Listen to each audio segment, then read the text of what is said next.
नमस्कार, आप देख रहे हैं सी न्यूज भारत और मैं हूं आपके साथ आकांक्षा यादव। वक्त हो चुका है न्यूज बुलेटिन का, तो चलिए निगाह डालते इस वक्त की खास खबरों पर। फिरोजाबाद के सिरसागंज क्षेत्र अंतर्गत गांव नगला अतिया में विद्युत कॉर्पोरेशन की लापरवाही सामने आई। जर्जर लाइनें और लटकते हुए तार लोगों की ही नहीं मवेशियों के लिए भी जान का जंजाल बने हैं। शनिवार को बिजली के लटकते हुए तारों की चपेट में गायें आ गई, जिससे ग्रामीणों में रोष फैल गया। घटना शनिवार रात करीब 8 बजे की है। गांव नगला अतिया में बिजली के लटकते तारों की चपेट में आने से गाय की मौत हो गई, जिससे ग्राम वासियों में रोष फैल गया। उन्होंने बताया कि इस लाइन की चपेट में वर्षों से कई बार लोग आ चुके हैं। एक बार लाइन की चपेट में आकर के एक व्यक्ति की मौत भी हो चुकी है। इसके अलावा एक खेत की फसल जलकर राख हो चुकी है, लेकिन बिजली विभाग का इस ओर ध्यान नहीं है। अधिकारियों से शिकायत की गई है, उन्होंने कोई संज्ञान नहीं लिया है। अच्छा बाबा जी, आप क्या नाम है आपका बाबा जी? मैं कुंभ स्वरूप है। कुंभ स्वरूप। तो ये जब गाय को ये करंट उतरा था तो आप कहाँ थे? हम सड़क पर खड़े थे। सड़क पर खड़े थे। एकदम भाई चिल्ला रहे खूब कस के। अच्छा। क्या करे, अब कल लठिया चलते तो बीच में कर लो, जैसे बिजली है। अच्छा अच्छा, ये गाय आगे आए। गाय किसकी थी ये? गाय के लड़ाकी थी, हमारे लड़के की। अच्छा अच्छा, नीरज की। नीरज की गाय थी। हाँ। अच्छा अच्छा, रोमती बाबा। कोई बात नहीं, रोमत आपको मुआवजा मिलेगा जो भी। गाय थी। अच्छा अच्छा अच्छा अच्छा, गाय मतलब गेहूं चले गए पहले सारे काटेंगे। बाबा जी क्या नाम है आपका? वीरेंद्र। अच्छा, आपका खेत है ये? हाँ, हमारा खेत है। अच्छा, ये जो लट्ठा लगा हुआ है आपके खेत में लगा हुआ है? हमारा खेत में है। अच्छा, तो ये लाइन कब से खराब पड़ी है बाबा? अब जो कम से कम 2 साल हो गए लाइन खराब हुआ। 2 साल से खराब है? हाँ, 2 साल। अच्छा, रिपेयर कब से नहीं हुई है ये? एक तो आदमी मर गया। एक आदमी मर गया। हाँ, उसका गला भर गया उसका। अच्छा, पहले गल्ला भी जला है गेहूं? गला जला है 15 दिन पहले। तो ये जो आपके खंबे, आपके खेत में जो खंबा था उसमें ये गाय किसकी थी? गाय नीरज की। नीरज की गाय थी। अच्छा अच्छा, तो आपने पहले मतलब बोला था, लाइनमैन वगैरह निकलते तो उनसे बोला था? बोले उनसे बार-बार सहने समझा चुके हम। सबसे बोला कि ये समारोह ना सुनते नहीं है। पैसा मांग रहे हम पे। पैसे आपके पास नहीं थे? हाँ, पैसे मेरे पास नहीं थे। अच्छा अच्छा, चलो जवाब दीजिए। हाँ बाबा जी, हाँ, क्या नाम है आपका? नाम क्या है? नाम प्रकाश है। कौन सा गांव है? नगला अतिया। अच्छा अच्छा, तो ये गाय में जब ये करंट लगा था तो आप कहाँ थे? हम तो सड़क पे खड़े थे साहब। अच्छा, सड़क पे खड़े थे। हाँ। निकल रहे होंगे। हाँ। अच्छा अच्छा, ये गाय किसकी थी? नीरज की। अच्छा अच्छा, तो ये लाइन कब से रिपेयर नहीं हुई है? जो है कम से कम 20 साल है ये लाने को। 20 साल से रिपेयर नहीं हुई है? कतई ना कोई ना आया तो ना कुछ सुने। अच्छा अच्छा, तो एक आदमी मर गया पहले, तब उन्हें सुनवाई भाई। 15 साल पे 15 दिन पहले गेहूं जले गए तो कोई सुनाई ना है भाई। अच्छा, गेहूं भी जल चुके 15 दिन गेहूं जले पहले? गए। 20 साल पहले एक व्यक्ति भी खत्म हुआ? हाँ, फिर तो खत्म होएगा। अच्छा अच्छा, इसी लट्ठे से? पल्ले पे। अच्छा, चौराहे बारे पे। अच्छा अच्छा, तो ये जो आप बता रहे थे कि 6 महीने से ये क्रॉस आर्म लटका हुआ है, कोई नहीं दिखता? कोई ना सुन तो कोई ना सुन रहा। कड़ जाता क्या करे, प्राण बचाए के पहले पीछे उतार लटके देख लो आगे, मौका माना करो। फिरोजाबाद से सीनू संवाददाता आशीष उपाध्याय के साथ निर्विकार उपाध्याय की रिपोर्ट। बेवाना पुलिस की गुंडाई सामने आई है। वायरल वीडियो में पीड़ित व परिजनों के साथ अभद्रता करते दिख रही पुलिस। जमीन कब्जा कराने के लिए इस स्तर तक जा सकती है बेवाना पुलिस। एक तरफ कार्यवाही से खुल रही पुलिस के कारनामे की पोल। बेवाना थाना क्षेत्र के कुर्चा का है मामला। शराब का कारोबारी व गांव का प्रधान है पीड़ित का विपक्षी। एक तरफ कार्यवाही कर रही है बेवाना पुलिस। पीड़ित प्रदीप सिंह ने थानाध्यक्ष पर आरोप लगाया, कहा विपक्षी से मिलकर मेरे साथ पुलिस अन्याय कर रही है। अंबेडकर नगर से सी न्यूज संवाददाता अजय कुमार उपाध्याय की रिपोर्ट। जनपद भदोई की स्वास्थ्य टीम को विश्वस्त सूत्रों से जानकारी प्राप्त हुई कि कोरोना जैसी घातक महामारी की बीमारी के दौर में जहां एक तरफ लोग ऑक्सीजन की कमी के कारण दम तोड़ रहे हैं, वहीं दूसरी ओर कस्बा भदोई में कुछ लोग ऑक्सीजन सिलेंडर की चोर बाजारी और कालाबाजारी करके उसे महंगे दामों पर लोगों को चोरी छुपे बेच रहे हैं। उक्त सूचना के आधार पर जनपद भदोई ऑक्सीजन गैस सिलेंडर की कालाबाजारी करते 2 अभियुक्तों को दर्जन भर ऑक्सीजन सिलेंडर के साथ बरामद किया है। पिछले काफ़ी दिनों से हम लोग को सूचना प्राप्त हो रही थी कि जनपद भदोई में जो ऑक्सीजन सिलेंडर की कालाबाजारी चल रही है, इसी क्रम में हम लोगों के द्वारा गुप्त जांच की गई, जिसमें कल 2 लोगों के द्वारा 2 लोगों को इसमें पकड़ा गया है, जिसमें एसओजी की टीम भी लगी हुई थी और हमारे इंस्पेक्टर जो भदोई हैं वो भी इसमें लगे हुए थे। तो ये वो 2 लोग हैं, इसमें एक का नाम सुग्रीव है और दूसरे का नाम श्याम गुप्ता है। ये दोनों ही लोग यहाँ पर पहले से ही ऑक्सीजन की सप्लाई करते हैं। चूँकि इस समय ऑक्सीजन के सिलेंडर्स की कमी हो रही है, तो इस वजह से इन लोगों ने इसकी कालाबाजारी करना प्रारंभ कर दिया और इसी की सूचना पर इनको कल पकड़ा गया है, जिसमें आप देख रहे हैं पीछे कि हम लोगों ने करीब 9 जंबो सिलेंडर इनसे बरामद किए हैं और वो सारा सामान भी हम लोगों ने बरामद किया है जो ऑक्सीजन की सप्लाई देते समय काम आता है। ऑक्सीजन का रिफिलिंग का सामान भी हम लोगों ने प्राप्त किया है, जिसमें से एक सिलेंडर से दूसरे सिलेंडर में ऑक्सीजन को कम और ज़्यादा करते थे। तो इस प्रकार इनकी गिरफ्तारी की गई है। ये सब कहाँ सप्लाई करते थे, इनको ऑक्सीजन कहाँ से उपलब्ध होती है?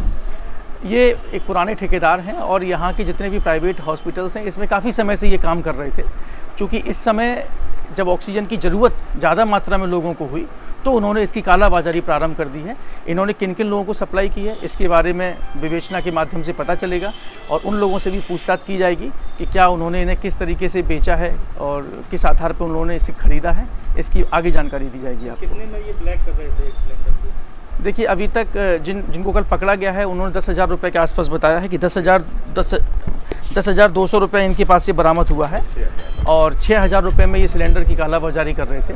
तो इस प्रकार, और हो सकता है कि ये कम और ज़्यादा में भी किसी को देते हों। ये जब आगे विवेचना होगी तो उसमें क्लियर होगा कि ये कितने कितने रुपए में किस किस को सिलेंडर दिए हैं। सर, सरकारी सप्लाई भी ये लोग बोले थे क्या? L2 में ऐसी चीज़ें आ रही थी कि L2 में भी ये लोग सप्लाई कर रहे थे? आपकी बात बिल्कुल सही है और ये लोग L2 में यहाँ पर सप्लाई दे रहे थे, लगातार सप्लाई दे रहे थे। लेकिन इसी बीच जब ऑक्सीजन सिलेंडर्स की कमी पड़ रही थी तो ये उसी में से कालाबाजारी कर करके, अब इसमें किस किस की मिली भगत है ये आगे जांच का विषय है और विवेचना के माध्यम से वो सब जो भी दोषी होंगे उन सबको पकड़ा जाएगा और सबको जेल भेजा जाएगा। अभी फ़िलहाल ये सिलेंडर जो है इनको हम लोग अभी मालखाने में जमा होंगे, लेकिन चूंकि ये इस समय की ज़रूरत का सामान है तो हम कोशिश करेंगे कि जल्द से जल्द इसे रिलीज़ किया जाए और तत्काल इसको जो है विभिन्न अस्पतालों में या जहाँ पर इसकी ज़रूरत होगी वहाँ इनको भेज दिया जाए, जिससे ये पुनः अपने कार्य में लगे जाए। सर, एक चीज़ ये समझना चाह रहे हैं कि ये अगर जैसे सरकारी और प्राइवेट सप्लाई कर रहे थे तो सिलेंडर जहाँ से रिफिलिंग करा रहे थे तो वहाँ से तो अगर देखा जाए तो बहुत गिनती के आ रहे थे, तो क्या इसमें जो L2 के कर्मचारी हैं या अन्य लोग भी मिले हो सकते हैं? क्योंकि बिना उनकी मिली भगत के वहाँ से तो निकल नहीं सकता है वहाँ की सप्लाई का। देखिए, अभी इसमें किसी संभावना से इनकार नहीं किया जा सकता है, इसीलिए हमारे इंस्पेक्टर भदोई के द्वारा इसमें मुकदमा दर्ज किया गया है। इसकी विवेचना की जा रही है और उम्मीद है कि CDR के माध्यम से, सर्विलांस के माध्यम से जो भी सटीक जानकारी होगी उसको विवेचना में सम्मिलित किया जाएगा और सभी दोषियों को नियमानुसार कार्रवाई करके जेल भेजा जाएगा। सर, इसमें कितने लोग हैं? अभी फ़िलहाल 2 लोग पकड़े गए हैं। कोई फरार भी है? कितने लोग फरार है? नहीं, फरार कोई नहीं है, इसमें 2 ही लोग पकड़े गए हैं। इस भदोई से सीनियर संवाददाता गिरीश पांडे की रिपोर्ट। गया जिला के इमामगंज विधानसभा क्षेत्र में कोरोना संक्रमण की चेन को रोकने के लिए केंद्र और राज्य सरकार के अलावा जनप्रतिनिधि, स्थानीय संस्थाएं, स्थानीय प्रशासन और समाज सेवी भी आगे आ रहे हैं। इसी कड़ी के बीच रविवार को औरंगाबाद सांसद सुशील कुमार सिंह ने व्यक्तिगत स्तर पर इमामगंज विधानसभा क्षेत्र के डुमरिया इमामगंज और बाकी बाजार प्रखंड क्षेत्र के विभिन्न गांवों को पूरी तरह ड्रोन मशीन से सैनिटाइज किया। बताया जा रहा है कि सैनिटाइज करने की ड्रोन मशीन कम समय में ही सभी गांवों को कोरोना वायरस के संक्रमण से रोकने के लिए सैनिटाइज की। ड्रोन के माध्यम से हाइपोक्लोराइड का छिड़काव सांसद सुशील कुमार के पहल पर कराया गया। वहीं इस संबंध में इमामगंज पश्चिमी मंडल के प्रखंड अध्यक्ष गंगाधर पाठक और पूर्वी मंडल के प्रखंड अध्यक्ष मनोज सिन्हा ने बताया कि औरंगाबाद के सांसद सुशील कुमार सिंह के पहल पर पूरे इमामगंज विधानसभा क्षेत्र में कोरोना संक्रमण की चेन को तोड़ने के लिए हर संभव प्रयास किए जा रहे हैं। और सांसद महोदय के द्वारा यहाँ पर सैनिटाइजर की जा रही ड्रोन के माध्यम से क्या कहें? सबसे सर्वप्रथम तो हम सांसद महोदय को धन्यवाद देंगे कि उन्होंने आज ये महामारी के काल में उन्होंने आम जनता का ख्याल रखा और इस समय आम जनता के कल्याण के लिए उन्होंने इस तरह का व्यवस्था बनाया, इसलिए हम उनको साधुवाद देते हैं। इसमें कितना क्षमता है, कितना किलोमीटर तक, कैसे, किस तरह से हम सैनिटाइजर कर रहा है? ये प्रखंड मुख्यालय में भी हो रहा है,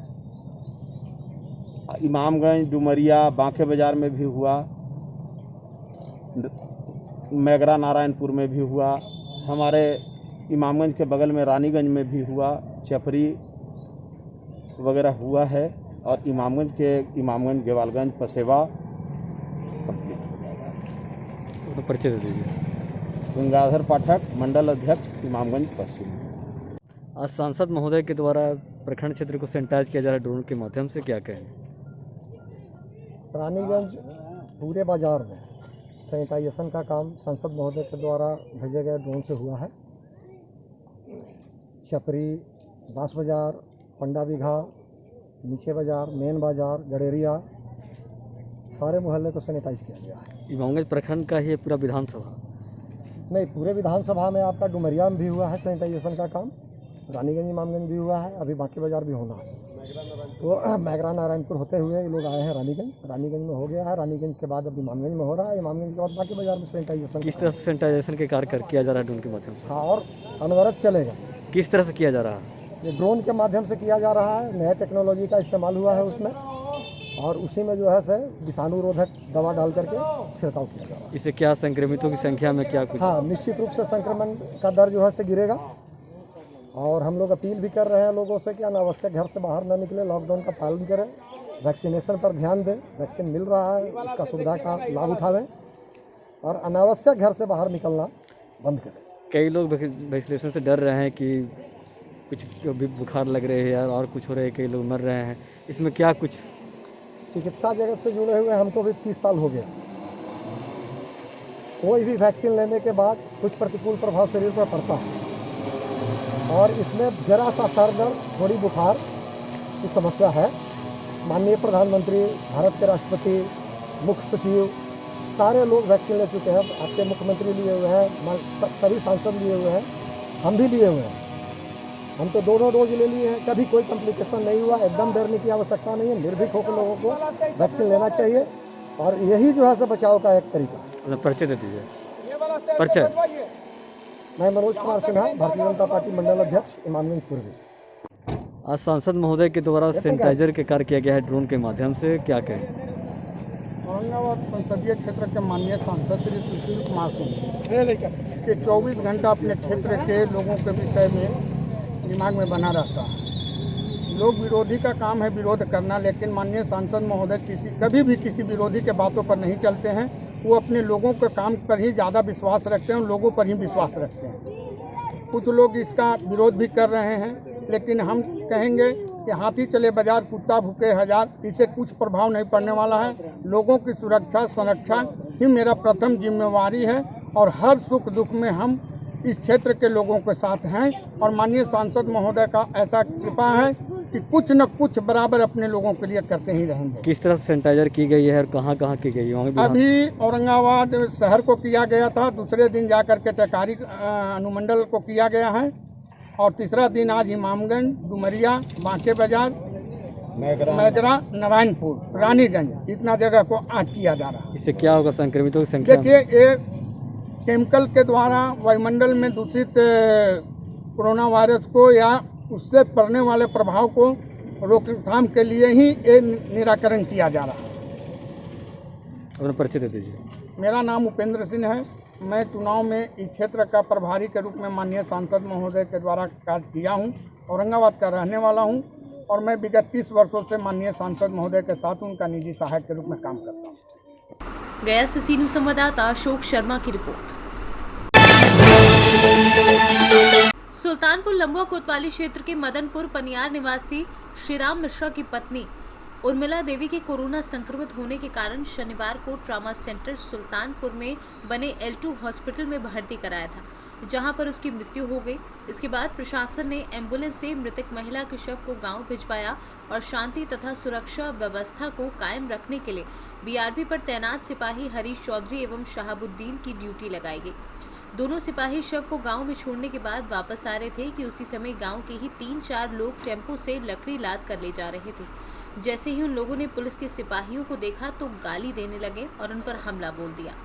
आरोप है कि सिपाही की मोटरसाइकिल भी क्षतिग्रस्त कर दी। इस घटना में दोनों सिपाही घायल हो गए। सूचना मिलते ही लंबुआ कोतवाली इंचार्ज सुनील कुमार पांडे काफी संख्या में पुलिस बल के साथ गांव में पहुंच गए। पुलिस ने मौके से 2 आरोपियों को पकड़ा और शेष आरोपी फरार हो गए हैं। पुलिस टीम पर हमला करने वाले तथा कोविड-19 के नियमों का उल्लंघन करने वाले 4 नामजद एवं 1 अज्ञात आरोपी के विरुद्ध लंबुआ कोतवाली में मुकदमा दर्ज कर विधिक कार्यवाही की जा रही है। 2 आरोपियों को पुलिस ने गिरफ्तार कर लिया है। ये थाना लम्हुआ के मदनपुर गांव के अंतर्गत एक कोविड संक्रमित महिला उर्मिला वाइफ ऑफ श्री राम मिश्रा आज इलाज के दौरान उनकी मृत्यु हो गई थी। उनके शव को एम्बुलेंस के माध्यम से उनके गांव ले जाया गया था, जहां सुरक्षा के दृष्टिकोण से कुछ पुलिस बल पीआरवी के माध्यम से लगाया गया था। उसी गांव के कुछ युवकों के द्वारा गलतफहमी में उनके साथ पुलिस मुजahमत की गई, जिसमें उनके विरुद्ध जो अभियोग है वो पंजीकृत किया जा रहा है। 2 लोगों को उसमें से हिरासत में लिया गया है। अन्य विधिक कार्रवाई सुनिश्चित करके उनको जेल भेजा जा रहा है। सुल्तानपुर से कैमरा पर्सन इमरान इदरीसी के साथ वाजिद हुसैन की रिपोर्ट।